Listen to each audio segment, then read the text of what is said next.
بیوی کو ڈانس کرنے سے روکنے پر تنازع، داماد پر سسرال والوں کا حملہ، متاثرہ شخص انصاف کے لیے پولیس اسٹیشن پہنچ گیا۔ ریاست اتر پردیش کے ضلع مظفر نگر کے کوتوالی نگر پی ایس لمٹ میں ایک خاندانی تقاریب کے دوران بیوی کو ڈانس کرنے سے روکنے کا معاملہ شدید تنازع میں بدل گیا، جس میں سسرال والوں نے داماد کی خوب پٹائی کر دی۔ نیازی پورہ کے رہائشی ندیم نے الزام عائد کیا کہ بیوی کو ڈانس کرنے سے روکنے پر سسرال والے برہم ہو گئے اور اس پر مبینہ طور پر جان لیوا حملہ کر دیا۔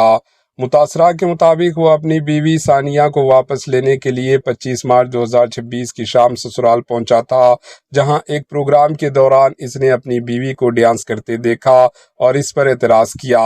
اس اعتراض کے بعد مبینہ طور پر سسرال کے افراد نے لاٹھی ڈنڈوں سے اس پر حملہ کر دیا۔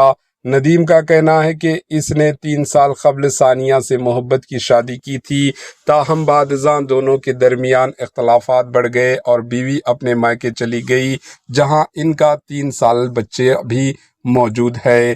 واقعے کے بعد متاثرہ نے ڈائل 1112 پر پولیس کو اطلاع دی اور پولیس اسٹیشن میں شکایت بھی درج کروائی، تاہم اس کے مطابق تاحال کوئی مؤثر کارروائی نہیں کی گئی۔ اس نے انصاف اور اپنے کمسن بچے کی حوالگی کی اپیل کی ہے۔ پولیس کے مطابق معاملے کی جانچ جاری ہے۔ Bureau report AHN news.